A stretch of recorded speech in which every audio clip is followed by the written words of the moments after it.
மலைகள் விலகினாலும் பர்வதங்கள் நிலை பெயர்ந்தாலும் என் கிருபை உன்னை விட்டு விலகாமலும் என் சமாதானத்தின் உடன்படிக்கை நிலை பெயராமலும் இருக்கும் என்று உன்மேல் மனதுகிற கர்த்தர் சொல்லுகிறார். ஹல்லேலூயா. அவர் சொல்றாரு, மலைகள் விலகும், மலைகளை உடைக்கவே முடியாது.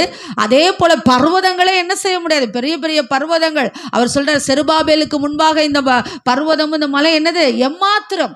இன்னைக்கு நம்ம என்ன நினைச்சிட்டு இருக்கோம் அப்படின்னா, ஆண்டவர் அவருடைய கிருபை நமக்குள்ள இருந்தா எப்படிப்பட்ட காரியத்தை நம்ம ஜெயமாக முடிக்க முடியும். ஹல்லேலூயா, ஹல்லேலூயா. அதனாலதான் இந்த இடத்துல சொல்றாரு, மலைகள் விலகினாலும் பர்வதங்கள் நிலை பெயர்ந்தாலும் என் கிருபை என்ன செய்யாது, என்னை விட்டு என்ன செய்யாதாங்க, விலகாது. ஹல்லேலூயா. உன்னை விட்டு விலகாமலும் உன்னை விட்டு என்ன செய்ய மாட்டேன், நான் விலக்க மாட்டேன். ஹல்லேலூயா. நம்ம கண்ணால யோசிச்சு பார்ப்போமே, இதே மாதிரி தான் அவர் மத்தேயுல சொல்றாரு, வானமும் பூமியும். அதெல்லாம் நம்ம கிரகிக்க முடியுதா, நம்ம நினைச்சு பார்க்க முடியுதா, வானமும் பூமியும் எப்படி ஒழிந்து போகும்? அதே போலதான் ஆண்டவர் சொல்றாரு இந்த இடத்துல, என் கிருபையும் அப்படிதான். மலைகளை எப்படி விளக்க முடியாதோ, மலைகளை உடைக்கிறாங்க. சாதாரண மலைகளை உடைக்கிறதுக்கு அவன் என்ன செய்யறான், பாம் யூஸ் பண்றாங்க. யூஸ் பண்ணி நான் அதை உடைக்கிறாங்க. ஒரு பாம் வச்சு எல்லா ஒரே மலையை உடைச்சிறது கிடையாது.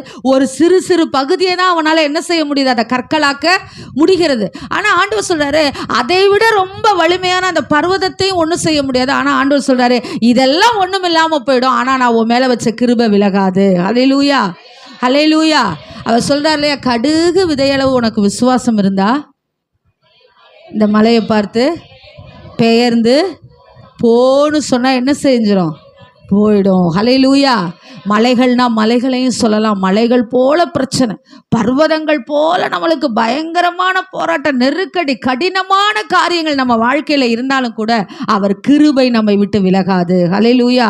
அதனாலதான் நம்ம பார்க்கிறோம், இந்த கிருபைன்னும் போது இந்த கிருபையை பார்த்தீங்கன்னா ஒவ்வொரு இடத்துக்கும் ஒவ்வொரு மாதிரி இருக்கும். ஆதியாகமம் 6:8 என்ன, நோவாவுக்கோ கர்த்தருடைய கண்களில், நோவாவுக்கோ கர்த்தருடைய கண்களில் எப்படி கிருபை கிடைச்சது? அந்த தேசத்தையே, அந்த முழு உலகத்தையுமே தேவன் அழிக்க தீர்மானித்திருக்கும் பொழுது நோவாவுக்கு மட்டும் ஒரு பாதுகாப்பு கிடைத்தது. ஹல்லேலூயா, ஹல்லேலூயா. அப்ப நம்ம நிறைய காரியங்களை வாசிக்கிறோம். அதே ஆதியாகமம் 39 நீங்க வாட்ச் பார்த்தீங்கன்னா 21வது வசனம், சிறைச்சாலையில இருக்கும் பொழுது கர்த்தருடைய கிருபை அவனுக்கு உண்டானதுனால அந்த சிறைச்சாலைக்காரனுடைய தயவு அவனுக்கு கிடைச்சுதான். இந்த கிருபைன்றது ஒவ்வொரு சூழ்நிலைக்கும் மாறுகிறதா இருக்கிறது. நோவாவுடைய காலத்துல ஆண்டவர் ஒரு பாதுகாத்தார், இந்த இடத்துல கிருபைன்றது தயவு. ஹல்லேலூயா. அப்ப ஆண்டவர் சொல்றாரு, நமக்கு மேல அவர் வச்ச கிருபை எப்படி இருக்கு. எபேசியர் 2:5 அவர் சொல்றாரு, அக்கிரமத்தினால மரித்தவர்களா இருந்த நம்மை அவருடைய கிருபையினாலே அவர் ரட்சித்தார். ஹல்லேலூயா, ஹல்லேலூயா. நம்முடைய முடிவு மரணம், நாம் செய்த பாவத்தினுடைய முடிவு மரணம், நாம் செய்த அக்கிரமத்தினுடைய முடிவு மரணம்.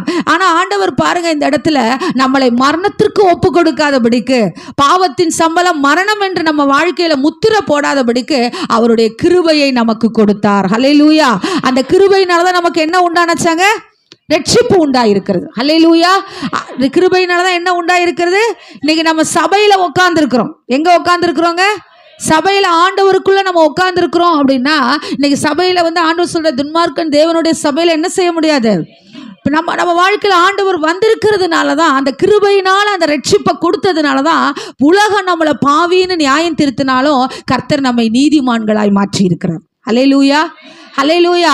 உலகம் நம்மளை ஒன்னுத்துக்கும் உதவாத நம்மளை முத்திர போட்டாலும் கர்த்தர் அவருடையவர்களாக நம்மை மாற்றி இருக்கிறார். ஹல்லேலூயா, ஹல்லேலூயா.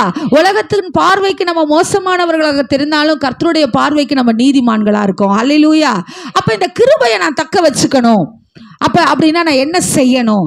ஆண்டவருடைய கிருபை என்னோடு கூட இருக்கணும். என்ன தெரிஞ்சிருக்கணும்? சத்தியம். இந்த எல்லாத்துக்கும், உலகத்துல இருக்கிற எல்லாத்துக்குமே சத்தியம் அறிவிக்கப்படுகிறது. ஆண்டவருடைய வார்த்தை அறிவிக்கப்படுகிறது அவருடைய கிருபையினால. ஆனா மனுஷர்கள் என்ன செய்யறது இல்ல, ஏற்றுக்கொள்றது இல்ல. ஹல்லேலூயா, ஹல்லேலூயா. ஆமோஸ்ல சில பேர் என்ன செய்ய, சல்லடைனால சலித்தெடுத்து எல்லாத்தையும் கொண்டு வந்துட்டாரு. நம்ம ஒரு பாடுகள் உபத்திரவம் எப்படியோ ஆண்டவருக்குள்ள வந்துட்டோம். அந்த ஆண்டவருக்குள்ள வந்த நம்ம அதை ஆண்டவருடைய கிருபை நம்ம மேல இருந்துகிட்டே இருக்கணும்னா சத்தியம் நமக்குள்ள நிலைச்சிருக்கணும். கிருபையினாலும் சத்தியத்தினாலும் நிறைந்தவராய் அவர் யாருக்குள்ள இருக்காரு. ஹல்லேலூயா. அப்ப இந்த சத்தியம் இருந்துச்சுன்னா உங்களுக்கு கிருபை வந்துடும். ஹல்லேலூயா, ஹல்லேலூயா. சத்தியத்துக்குள்ள நீங்க நிறைஞ்சிருந்தீங்கன்னா உங்க வாழ்க்கையில கிருபை, என்ன வேணாலும் நீங்க செய்யலாம். அந்த கிருபை அவர் சொல்றாரு பாருங்களேன், மலைகள் விலகினாலும் பர்வதங்கள் நிலை பெயர்ந்தாலும் கூட இது ரெண்டுமே நடக்காது. இது ரெண்டுமே என்ன செய்யாது? நடக்காது. வானமும் பூமி ஒளிந்து போக முடியாது. ஆனா ஆண்டவர் சொல்றாரு அதெல்லாம் முடிஞ்சு போயிடும். அதெல்லாம் ஒரு நாளைக்கு என்ன இருக்கு? எண்டு இருக்கு. ஆனா என்னுடைய வார்த்தைக்கு என்ன கிடையாது? எண்டு கிடையாது. அதே மாதிரி தான் சொல்றாரு, என் வார்த்தைக்கு எப்படியோ முடிவு கிடையாதோ அதே போல என் கிருபைக்கு முடிவு கிடையாது. ஹல்லேலூயா, ஹல்லேலூயா. அதை உன்னை விட்டு நான் விளக்கவே மாட்டேன். அதனால தான் நம்ம பார்க்கிறோம், அந்த ஊதாரி மைந்தன் என்ன செய்யறான், அந்த பன்னியோட அந்த தவிட்ட சாப்பிடும் பொழுது அவனுக்கு என்ன வந்துருச்சா? ஒரு ஞான உதயம் வந்துருச்சு. நான் உமக்கு முன்பாகவும் பரத்திற்கு முன்பாகவும் நான் என்ன செஞ்சேன்? பாவம் செய்தேன். அந்த சத்தியம் அவனுக்குள்ள இன்னைக்கு நமக்கும் நம்ம தவறு செய்யும் பொழுது அந்த சத்தியம் குத்திக்கிட்டே தான் இருக்கும். ஆனா எத்தனை பேர் அதை கேட்டு நம்ம விடுதலை பெற்றுக்கொள்றோன்றது தெரியாது. ஹல்லேலூயா. இன்னைக்கு ஆண்டவர் நம்ம மேல அவருடைய கிருபையை வைத்திருக்கிறார். ஹல்லேலூயா, ஹல்லேலூயா. ஆண்டவருடைய நியாயங்களையும் கற்பனைகளையும் கட்டளைகளையும் நம்ம கை கொள்ளுகிற பொழுது அந்த கிருபை நம்மோடு கூட இருக்கிறது. கிருபை நம்மோடு கூட இருக்கிற பொழுது கர்த்தர் ஆசீர்வாதங்களை நமக்கு கொடுக்கிறார். ஹல்லேலூயா, ஹல்லேலூயா. இன்னைக்கு ஆண்டவர் அதைத்தான் நமக்கு சொல்லுகிறார். ஹல்லேலூயா. கிருபையினாலே நம்மை ரட்சித்திருக்கிறார் அவர். ஹல்லேலூயா. எபேசியர் 2வது அதிகாரத்துல பார்த்தோம், கிருபையினாலே நம்மை ரட்சித்திருக்கிறார். உலகத்துல எத்தனை மனுஷனுக்கு இந்த பைபிளை கொடுத்தா எந்த மனுஷனாலே வாசிக்க முடியாது. கிருபையுள்ள மனுஷன் தான் பைபிள் எடுத்து வாசிக்க முடியும். ஹல்லேலூயா, ஹல்லேலூயா. கிருபையுள்ள மனுஷன் தான் அந்த பைபிளை எடுக்க முடியும். அந்த கிருபையுள்ள மனுஷனுடைய இருதயத்துல தான் அந்த வசனம் தங்கும். ஹல்லேலூயா. சில பேர் இந்த பைபிளை ஒரு பெரிய ஒரு மெடிடேஷன் புக்கா நினைக்கிறது. நம்ம என்ன செய்யறது, ஒரு பைபிளை வந்து ஒரு ஏதோ ஒரு ஃபார்முலா படிக்கிற மாதிரி, ஒரு ஏதோ ஒன்று படிக்கிற மாதிரி நம்ம படிச்சு தூக்கி போட்டு போயிட்டோம்னா சத்தியம் நமக்குள்ள நிறையாது. மாறாக இது என்ன சொல்லுது, நான் என்ன செய்யணுன்றதன்படி நம்ம கேட்டு அந்த வார்த்தைக்கு ஒரு சத்தம் இருக்கு. இந்த வார்த்தைக்கு ஒரு சத்தம் இருக்கு தெரியுங்களா? இதுல இருக்க இந்த வார்த்தை எழுதி இருக்குங்களே, இந்த வார்த்தைக்கு ஒரு சத்தம் இருக்கு. நீங்க தரித்திரத்தோடு இருக்கும் பொழுது, ஐயோ நான் இவ்வளோ கடன் பிரச்சனை இருக்கிறேன்னு, இவ்வளோ மோசமான சூழ்நிலை இருக்கிறேன்னு சொல்லி இந்த வசனத்தை படிச்சு ஆண்டவர் சொல்றாரு, நீ செய்யும்படி. இந்த இடத்துல அவர் சொல்றாரு பார்த்தீங்களா, 11வது வசனம், இவைகளை நீ செய்யும்படி, நீ செய்யும்படி நான் இன்று உனக்கு கட்டளையிடுகிறேன். அப்ப நீ நான் செய்ய வேண்டிய காரியம் என்ன? என்னது? நான் செய்ய வேண்டிய காரியம் என்ன? நான் என்ன செய்யணும்? அதனால தான் நான் போன வாரம் ஒரு காரியத்தை குறித்து சொல்லிட்டு இருக்கும் போது, சகேயு வீட்டிற்கு என்ன செஞ்சார் ஆண்டவர்? ரட்சிப்பை கொடுத்தாராம். எப்படி கொடுத்தாரு? இன்றைக்கு உன் வீட்டிற்கு ரட்சிப்பு வந்ததுன்னு சொல்றாரு இல்லையா? யார் மூலமா வந்துச்சு? யார் மூலமா வந்துச்சுங்க?